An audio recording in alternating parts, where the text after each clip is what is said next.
Hello Podcats, Geoff Gascoigne here. Hope you're well.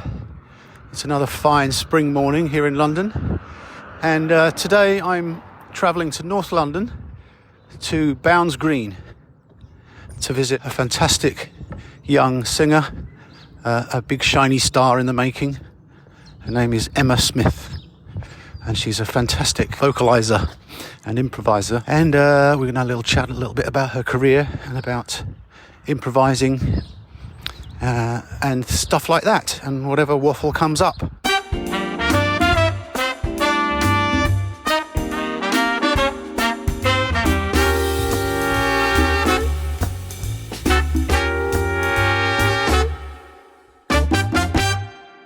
The Quartet Jazz Standards podcast is brought to you by the Quartet app for iOS, taking your jazz play along to another level.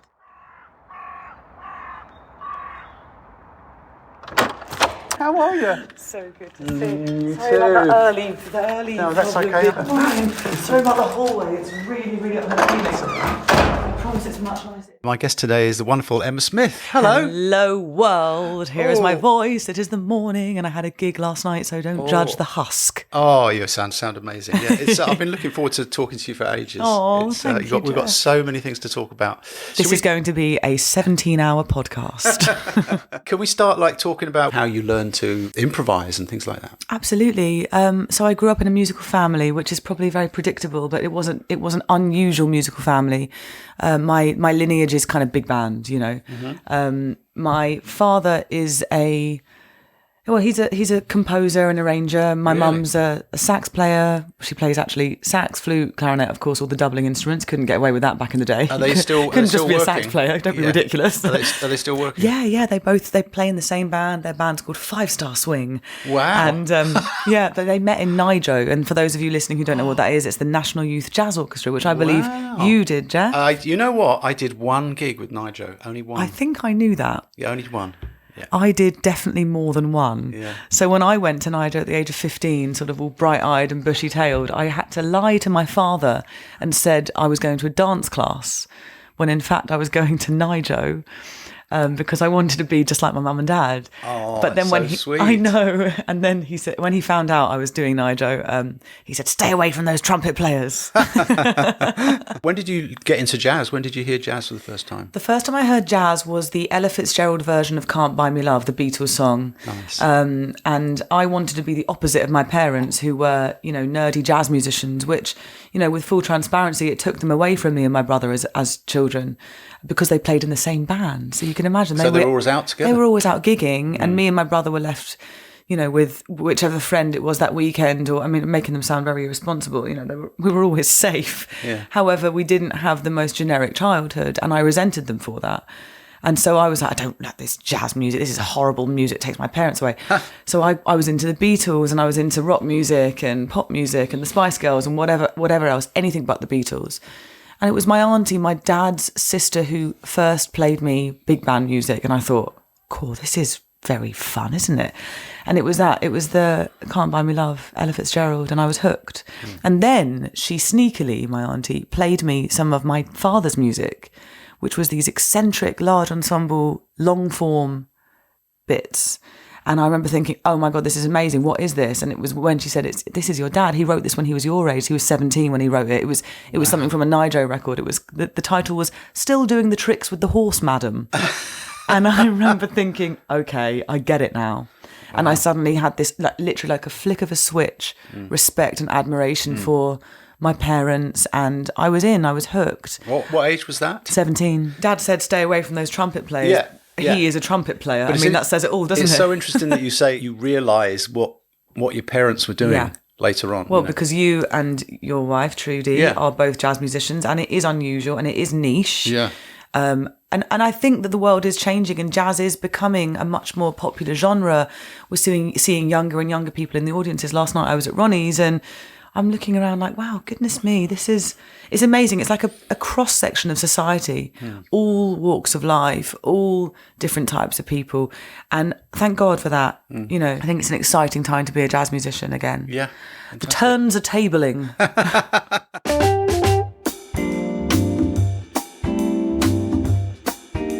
So when did you get into you start improvising, and how did you approach that? Oh my goodness, I don't think I've started yet, Geoff. You have. Come on. I went to, so I was in Nijo, and that was more singing with big bands. And that really is my home, and that is where I hope to go back to. It's an expensive habit, but I love it. But then I went to the Purcell School of Music for my sixth form years, which is, for those of you listening who don't know about it. That's where all the clever people go, isn't it? I don't expect you to know about it. The chosen ones, no, the weird ones. I always describe it to people like Hogwarts for musicians. And instead of wands, we had flutes and bows and conductor sticks and things like that, batons. So I was the first jazz vocalist to go there. They didn't know what to do with me. Wow. They just, I auditioned, and I actually, don't tell anyone this, but I was playing classical double bass. Really? Geoff's face just changed, everyone. Wow. Classical double bass and piano sort of accompanying myself, and of course singing. But I said, I want to be an improvising jazz musician here, but my instrument is my voice. And they went, all right, we'll take you, but you have to design the course.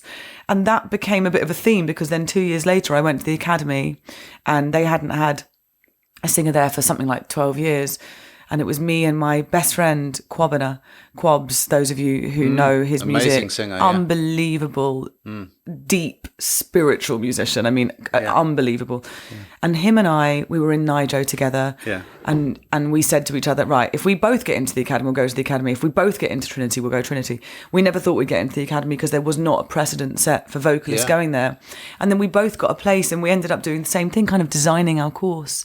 And it was the tail end of Gerard Presenza being the head of jazz there. Right. It changed over to being Nick Smart. Yeah. And we were sort of stuck in the back of improvising in repertoire class, singing, It Could Happen to You in all keys and in all time signatures and things like that. So did you feel a pressure to be like an instrumentalist? Yes. Right. Absolutely. So first day there, I cried my eyes out in the bathroom. So they're expecting you to improvise on stuff, right? Yeah, which is very challenging. If you don't have perfect pitch, as a vocalist. Do you have perfect pitch? No, right. I do not have perfect pitch, and neither does Quobs. You have to practice so much harder to be, because you can't just press the button. So if you're transcribing language, let's say we're doing like very sort of early stages transcription. Let's go to Chet Baker. Mm-hmm. We love Chet as singers because we can get stuck into his language. It's super melodic, really digestible, and by that I mean I can take a little 8-bar phrase, I can learn it, I can really put it into my sort of bloodstream, so that I can hear at what point of the 2-5-1 he's entering, and therefore I can transcribe that, and I can sort of copy and paste it into all keys. And it's melodic as well, isn't it? Super melodic. Yeah. However, launching into a lot of the kids at academy and places like that, they've got so much language under their belts already, and as a singer, you go in there and go, how can I possibly keep up with it? It's, I can't just press a button that knows I'm on the flat 13 of that chord. Right. I have to feel it. I have to become familiar with what a flat 13 feels like. Yeah. And therefore, my relationship with improvising is still probably so much more basic than like a second-year saxophonist at music college, because everything has to go so deep into my system that I can sort of rely on it and know, my relationship with modes is interesting. When I teach, because I teach at Guildhall, I sort of teach my students to become familiar with the modes like their characters. And I truly do give them personalities. So when we're working in, this is so nerdy, guys, I can't believe you're still listening. When we work with like Dorian, for example, we've got that beautiful major sixth in there, and I sort of talk about that as this sort of like slightly naughty, quirky little edge. A little bit brightness in the middle of a minor scale. Absolutely, and it's got a little bit of surprise and a little bit of magic to it, and then we go to Lydian and we work with that, and that's that's just like this airy fairy kind of. I give them all personalities. So what kind of exercises would you do then for if you're teaching them a mode particularly? So I work just off the C. Note, the note of C. And I get my singers and instrumentalists who are wanting to work with their voice, so they really deepen their understanding of the music, to just basically go up and down. We do our modes, the major from light to dark, the George Russell system. So we start with Lydian and then we go to Ionian and then we work all the way down until we're in Locrian. Yeah. The Gareth Locrian. Stay tuned for a Gareth Locrian Gareth episode. Locrian. I'm doing him next week. Gareth Locrian. Yeah. Please tell him I said that. He lives Hello. in South London near me, actually, so he's... That would be much easier for you rather than shuffling up here to North London. It's fine, it's all good. So that's what I do. I do the light to dark George Russell system, and I get my vocal users to, basically you flatten a note each time as you go through the modes and become familiar with it until we're really, really familiar. We number them, and we go from 1 to 8 and then back down, and then we'll go darker and darker and darker.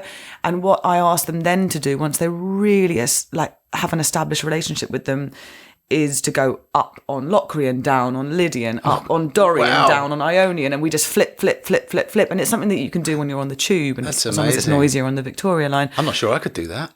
I'm sure you can.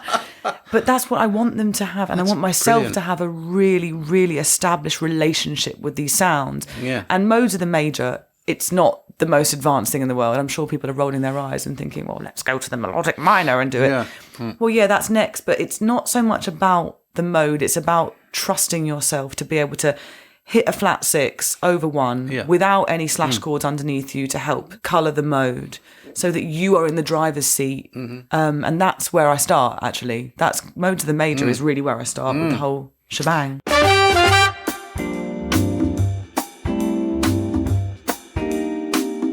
So let's talk a little bit about your career, and where I know you've had some good news this week, haven't you? You've, I think I saw somewhere that you've signed a deal or something, a record deal. I've signed a record deal, guys. Wow, how exciting. A jazz musician, stop the press. A jazz musician signs a record deal. So, but you've been working really hard for years, haven't you? Thank you, Geoff. I was listening to your Masuga Baby album on the way up here, and I just loved it.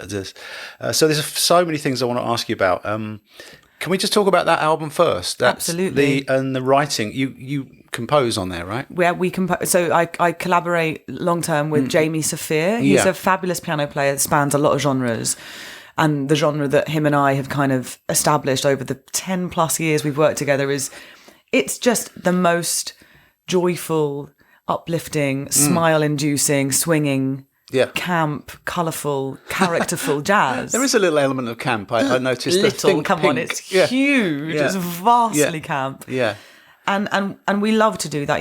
I feel like working with the same band for a long time, we've really got a sound together now. And that, with the new record that's coming out in July, we just announced it, as you mentioned. It's called Bitter Orange. And it's got lots of that same kind of feel, but it goes into a little bit of a more authentically vulnerable kind of space as well. Like we've got some reworkings of standards like Bewitched, Bothered and Bewildered, but in a way you would never have heard, in the most kind of exposed, dark and heartbreaking reworking of that lyric. What's your composing process on this album, for example? On this album, it's so Jamie and I will sit at the piano and we finish each other's musical sentences anyway, and I'll say, for example, there's a tune on there called "Sit on My Knee and Tell Me That You Love Me." I was going to mention that one. It's a ridiculous composition. Yeah. I said to him, I am obsessed with West Coast blues, Nancy Wilson. Yeah. Let's do something in 3 that's really vibey and splangly and swingy. And he's like, okay. I said, let's choose a different tonality though. So we went into whatever key it is and doing our thing. And then I'm like coming up with a little idea. And then he's like, okay, and then what about we go here? And then what about we go to a completely unusual key center for the bridge? I'm like, yeah. And we just literally, it falls out of us bit by bit. Yeah. And then we go into the lyric and the storyline. And so you write music first before you write lyrics? Always. Right. Always. And actually sometimes, and this is between us and every listener, sometimes I really can't be bothered with the lyric. That's the problem when you've come from a muso and an instrumentalist perspective as a singer. And this has been a real big part of my journey, is that sometimes the lyric and the story gets abandoned. And Jamie's great for me in that sense. He really pushes me. No, we're going to make sure this lyric is perfect. This story is comprehensive. The character is strong. Do you find that doing that way round, that sometimes it feels more like a crossword puzzle? You're trying to fit lyrics into a... Yes, 100%. Yeah. And the occasional extra syllable has to get sort of thrown in to have it make sense. Yeah. I've learned a lot since the lockdown. Actually, I started a online songwriting club. I remember. Which is still going. We're coming up to 100th week this year. So we've tried so many things. We try and test ourselves each week, So it's brilliant. I'm really interested in the songwriting process.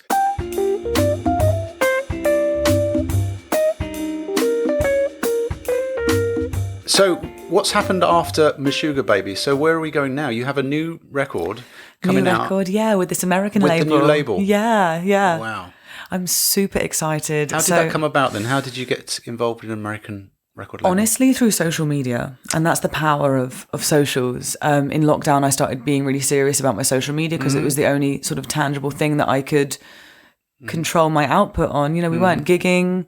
We weren't touring, and so social media became my outlet, and I take it really seriously. You do, and it's very un-British to sort of put yourself out there in the way that I do, but I don't care, truly. I really don't care. I care more about being visible in the world and having a fabulous career clearly that working, I'm proud of. isn't it? It's really worked, yeah. Thank you. Yeah. So La Reserve is the record label that I've just signed with, and I'm the first British signing. Wow. So that's really exciting. They have acts like Stella Cole, who I know you know, Katie George, an amazing improvising vocalist from Canada. And how hands-on have they been? Are they helping you with, or are they just letting you do all the whatever you record like? label stuff that I wanted them to help me with, and all the creative stuff they're letting me do, which is fabulous. Yeah, they're musicians as well. Yeah, they've been amazing, and it's perfect timing because I got my O1 visa, and I'm going to be sort of half relocating to the States from June. Yeah, you have to be there, don't you? Exactly. I need to physically be there, and now I'm actually allowed to do shows there for the first time in my life. Wow. I remember that from when I used to play with Jamie Cullum, and we were there. We were in America when he was trying to break America. Wow. I think it was 2003. We were there for something ridiculous, like 30 weeks or something stupid like that. Just in buses, on planes, and just doing all the radio stations.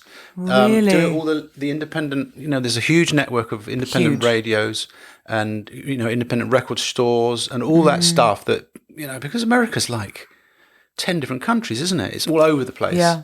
You just have to work It's so overwhelming. Oh my God. Yeah.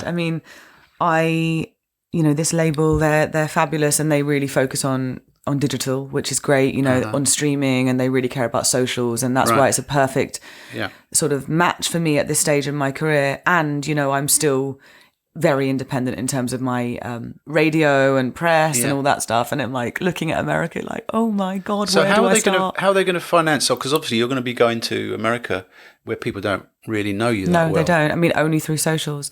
It's me that finances everything. It's not the way it was with labels in that sense, and it's good in a way because it means the artist retains a lot of the income. And if a label was spending $100,000 on me, I would have to pay it back one day. I would be recouping it. So anything I made from shows, because all these deals are 360 now, would sort of go into recouping whatever they put into like a radio tour. So I'd rather be at the helm at this stage. It's a lot though. It's a huge undertaking, and a lot of people don't do it. No. But I'm really, really committed to it, and I really. Well, yeah.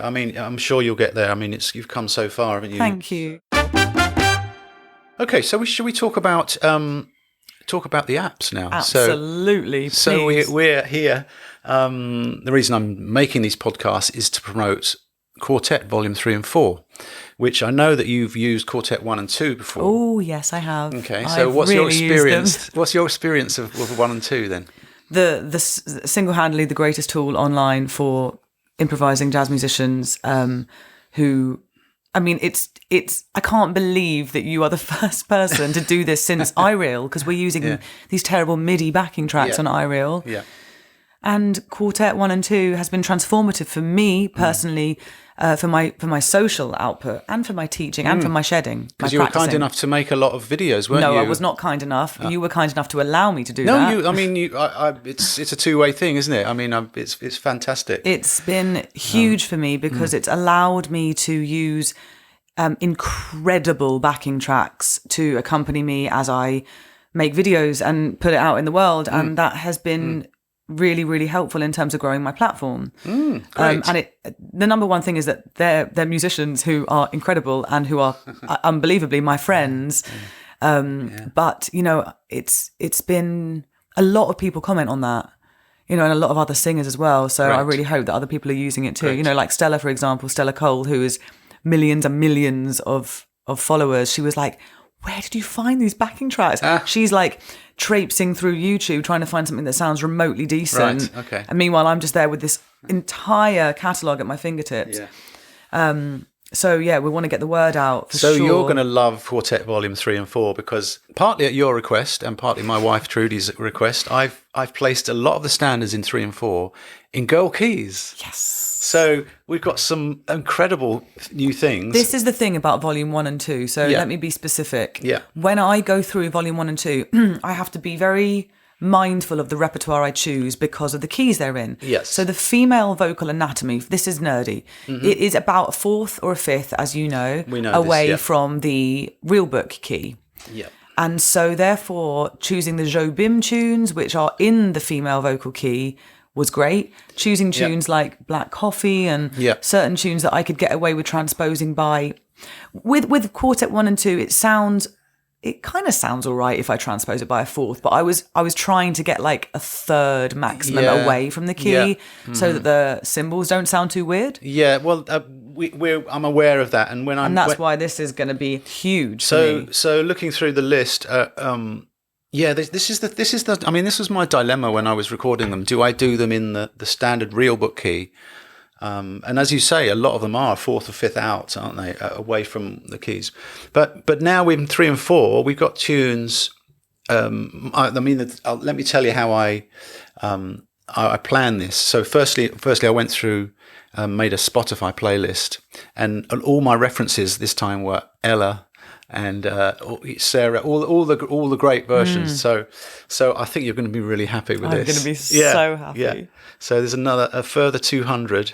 100 Wow. in each. So I mean, we're planning 5 and 6 soon. Wow. So there's so many great tunes. I sent you Yeah, my rep, Geoff, didn't I? And it was like, so you've obviously been learning standards. This is my whole entire Okay, world. what was on your list? I mean, there's like 250 songs on my Yeah. on my rep I think list. I did most of them, I think. I love that. Yeah. So, I mean, we've done a lot already in 1 and 2. Yeah. So if anyone's listening and is interested in seeing what I did with the apps, if you go on my socials, it's at @EmmaSmith_music across most of the platforms. You will find these videos, where I sometimes, depending on tempo, do 1 and 2 choruses. It gives me freedom to kind of play with the melody. It's just like having a band, a killing, very expensive band at your fingertips that you can basically... You say expensive, yes. Yeah. That you can just like jam with until you feel more comfortable on this rep. And then you go out into the world and actually play with musicians in real life. Yeah, excellent. You're going to pick a tune for us. You're going to... Shall I tell you what I do with my students? Yeah. I get them. So let's talk about vocal improvisation. There's a lot of fear around scatting. Yeah. How do I do it? What are my words? It's like a whole other literal language, and I'm not talking about jazz language. So I try and take the fear out of it, because I really, really understand that deer in the headlights panic moment. Yeah. And one of the exercises that I ask my singers to do is to take some words, some prose from anything. So let me just move around my flat for a second and find some words. Oh, in fact, here we go. Here is here is a manual as to how to set up. What is this thing? I love this. It is it's my oversized television stand. What do you call it? Like a Yeah, the wall bracket. the wall bracket. Yeah. So this is what I've got here, Okay. and I'm going to use this to improvise with. Fabulous. Oh, that's so good. Now, Let me find something in English. Obviously, you need to know the chords and the outline of the tune. Sometimes.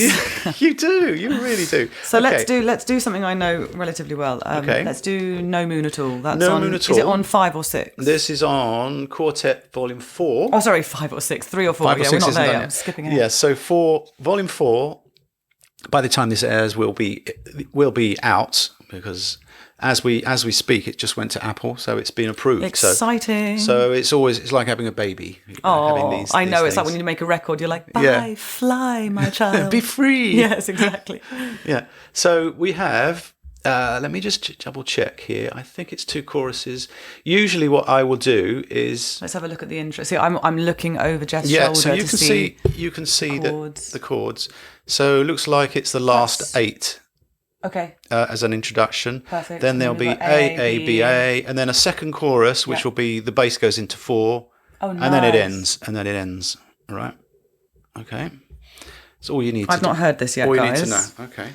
Shall we... So when it comes to this, I would be like, some people will be very particular about the changes. I know this tune as A minor, Yeah.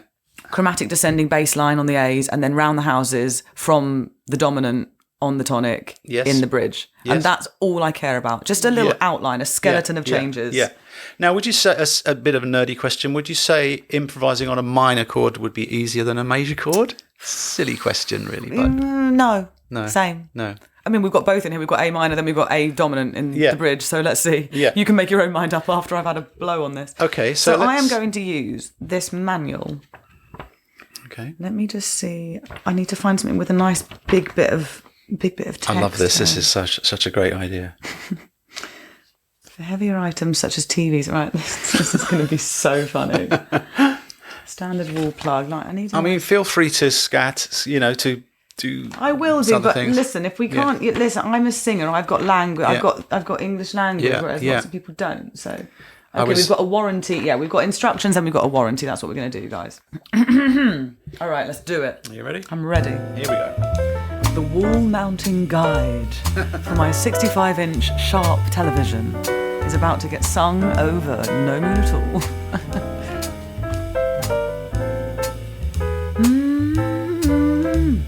Important when drilling into walls.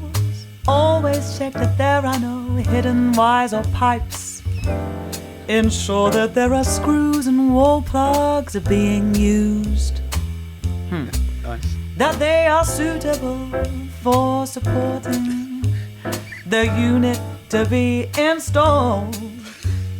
If you are unsure, it is recommended that you contact a suitable, a qualified tradesperson. Tips: ensure that you use a recommended drill bit to match the wall plug, the hole size. Take extra care when drilling high walls, ceilings and ceramic tiles. Ensure the wall plug is fitted below the ceramic tiles. Ensure the wall plug is fitted below. We are.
Love that.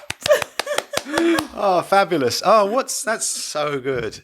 I heard that you were kind of reacting to the piano there, weren't you? 100%. Yeah. I'm listening to Graham like, okay, what did he give me at the end there? He gave me some little note, and then I was like, oh, there was one moment that. where you got to the end of the section, and then you paused, and he went go right in the right. It's like he's listening. It's just brilliant, isn't it? I know. I use a lot of what the musicians are doing when I'm doing my videos. I mean, it would never be as crusty and rough as that normally. That was amazing. That was so great. Yeah. Thank you. I love that improvising with the text. Fabulous. I mean, it just takes you out of your comfort zone and makes you truly have to improvise. You know, So you're responding to the changes, but you're also engaged in a structure, which is these words. Yeah.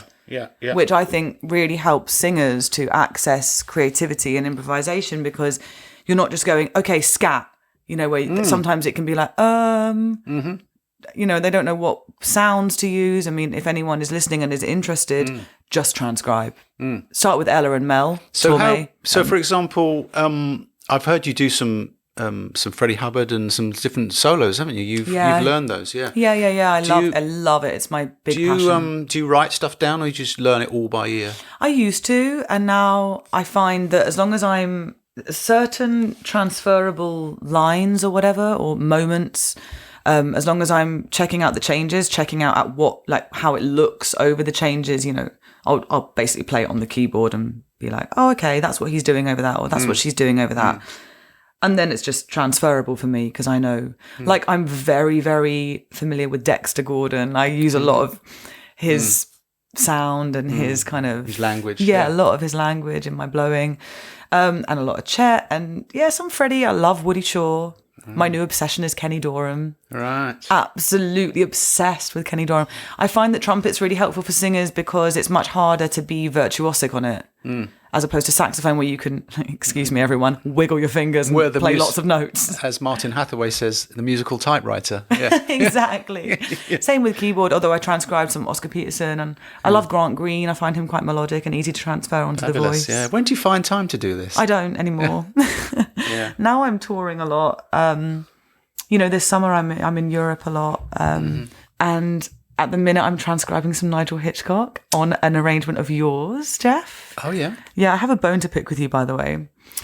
The arrangement you did for Claire Martin on Something's Coming has been the bane of my life for about a year. In what way? Okay, so I'm doing a Leonard Bernstein show with the fabulous pianist Rob Barron. I'm actually going tonight to play with him at Peggy's Skylight. And one of the tunes we do is... probably the hardest thing I've learned arrangement-wise is arranged by you. Oh, you know what? I gave him a copy of that. I remember I gave him the copy. He was interested. This was a few months ago. And we always tip our hats to you and acknowledge the arranger, of course. Why is it hard? I don't even remember how it goes. It's so challenging because there's it goes into a bunch of different time signatures. There's a bunch of extra bars that I have to count, and I have to remember the lyrics, and it's a crazy... If you guys haven't heard this, check it out, because not only is it an amazing arrangement, it's called Something's Coming. It's on Claire Martin's record. That's the opening track, isn't it? It has the most amazing Nigel Hitchcock solo, which I'm transcribing at the minute. Wow. Yeah. Nigel Hitchcock is probably our most virtuosic sax player that has ever come out of our city ever. Amazing, prodigious talent he is, totally. Isn't he? Yeah. So, so you're playing that arrangement in the show, are you? Yeah. So it's very, very challenging. But yeah, with my transcription, in lockdown was when I really got into doing these solos, and I would take on things that were sort of not singable. That was my thing. I wanted to sing things that were unsingable, like Freddie Hubbard on hubtones. But you can sing the whole range of the trumpet, can you? I can. Sometimes I have to octave swap, and I find a way to put it on the voice, which has really helped me to get into different areas of the voice, and to find how I would sing it, what kind of tone sometimes I need to make it more nasal so that I can get the sound. I love to transcribe this amazing trumpet player called Till Brunner, German guy. Very lyrical, great singer too, right? Unbelievable, amazing I love improviser. His albums are so, a little smooth in places, but just tasteful. He is unreal. He's the new Chet Baker, isn't he? 100%. Yeah.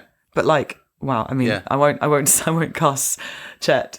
Till for me is my favourite living trumpet player. Amazing. For sure. Yeah, wow, he's that's so good.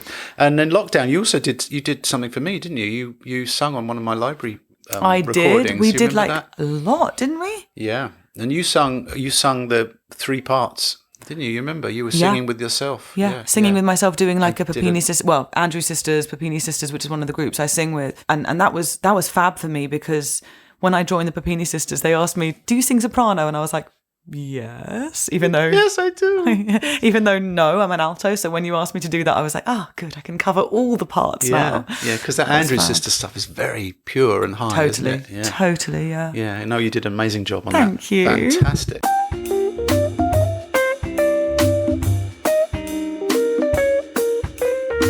I've just got some silly questions for you. Oh, I that's okay. love that. Let's go. Yeah. Yes. So, firstly, I mean, this can lead to other conversations, but have you got a favourite album? I know this is difficult, silly questions, but do you have a favourite album? It's not silly, and yes, I do. It's very obvious to me. Yeah. Swings, Schubert Alley, Mel Torme, Marty Page. Love that. Done. Desert Island Disc. You know, that was when I did the album with, what was his name? Jeremy Cullum. Our first album, he did Pointless Nostalgic. That was our favourite album. No way. So I was listening to that. He knows that record, does he? We were obsessed by that record. Wow. And I did some 4 or 5 horn arrangements using that kind of No as the way. benchmark. Yeah. If you go back and listen to Pointless Nostalgic. I know Pointless Nostalgic very well. Like that was one of my biggest influences as a young singer. I mean, I was obsessed with Jamie. I still love Jamie. I think he's amazing. Pointless Nostalgic. Wow. And he's got that intro, which is Joe Williams. And we did Too Close for Comfort. Yep. On that Pointless Nostalgic. That was influenced by the Mel. Totally. Huh. The Stabs ensemble, small big band, basically. Be smart, behave, my heart. Fabulous. Yeah. So favourite album. Done. Great. That's a great choice. Do you have a favourite musician, alive or dead, that you'd like to play with? Whew. I mean, for me, my dream thing would have been doing a record with Count Basie Orchestra, which could still happen because they are still going. Yeah. This is a bit of an exclusive, but my favourite drummer who is alive, and not who is dead, but my favourite drummer full stop is Geoff Hamilton. Yeah. As in like alive or dead is Geoff Hamilton. And I'm very, very delighted that I just did a big band album with him. Wow. Yeah. So I got him over to London and we recorded a record together. Is this for the new label? No, this is future. It's an all-star lineup, arrangements by Calamau, Geoff Hamilton on drums. So watch this space. That's amazing. Yeah. Wow. Incredible. Well, you've ticked that box then in that case, haven't you? What was the last concert you attended? Yeah. To see. Just want to get into how eclectic your musical tastes might be. Oh my goodness, I can't say, it's so embarrassing. No, it's fine. Okay, this last jazz concert I attended was an amazing American singer called Michael Mayo. Oh, yeah. He is a wizard. Hold the Mayo. He's unreal. And then the last proper gig I went to was Nickelback at the O2 Arena. Oh, that's cool. If you look to your left, you'll see a pillowcase with Chad Kroger's face on it. Look at that. I am obsessed. Wait, I've got to take a picture. Hang on, I've got to take a picture. Wait, this is amazing. Oh my God, I'm going to say guess the musician. Yeah, so I'm obsessed with Nickelback, everyone. Don't judge me. No. It's my childhood I love that. soundtrack.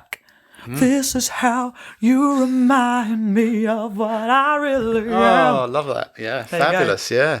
Okay. Everyone instantly unfollows me. Okay, here's a question. This has been really interesting in previous podcasts I've done. What would you say is your musical weakness? So many, I don't know what to choose from. Oh my God. Complacency, playing the same repertoire.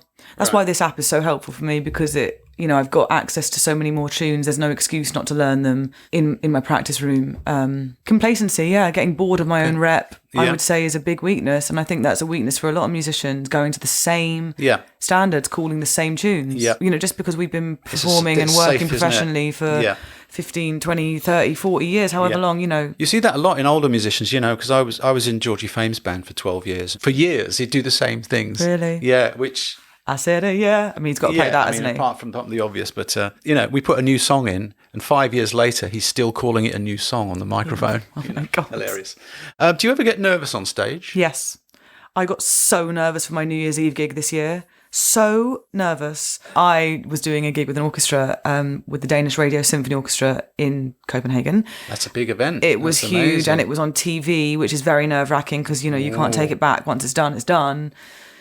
And I was singing Bill Evans. I mean, it was so niche. Like, what an opportunity to do that with an orchestra. And I was incredibly nervous. Incredibly nervous. And what do you think is making you nervous? Because it's hard? The pressure of being recorded as well, you know. Because with this day and age, that will be on the internet forever. Yeah. Okay, a few silly questions. What's your favourite sandwich? Salt beef, of course. As a Jewish woman, you can't get away with not having that be your favourite Carnegie sandwich. Deli. Oh, dream. Cats. Yeah, love Cats that. A favourite movie? True Romance. Oh, interesting. Yeah, love it. Right, Just think okay. it's wow. Do you watch many films? No, I've got ADHD and I can't sit through them anymore. So what's your, do you have a thing for switching off and sort of relaxing? Organising my sock drawer. I love to organise. Soothes me.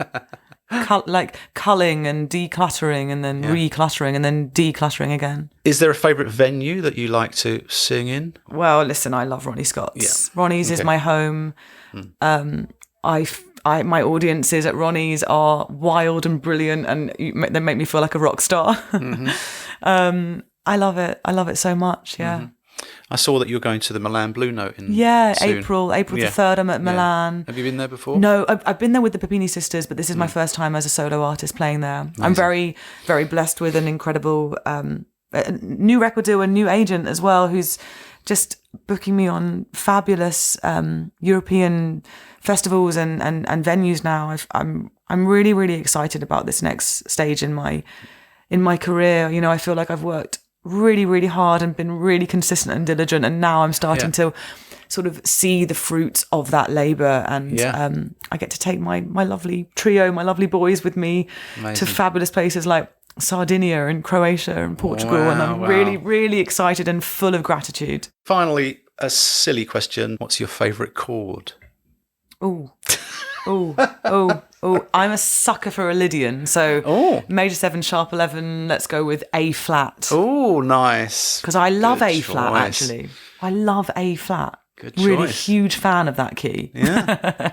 Oh, there we go. Favourite chord. A flat, major 7, sharp 11. Thank you very much.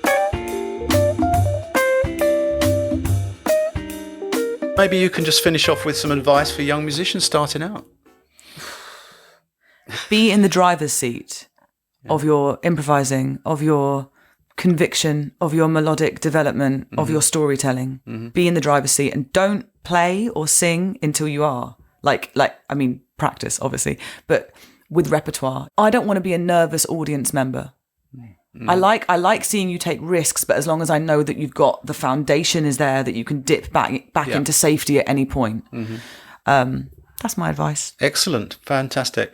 Well, Emma, thank you so much for doing this. I really appreciate pleasure, it. Geoff. It's so lovely to chat about all this stuff. It's very rare. We haven't really chatted. We haven't really met that much in the past. No, we haven't hung, have we? But we've taken care of it now. There I like you go. that. Yeah, And it's all recorded. Yeah, fantastic. All right. Well, thank you very much, and good luck with everything, and I hope the new record goes well. Thank you so much, and I'm excited for the new apps. Yay! The new rep. Very soon. You'll be getting your promo codes.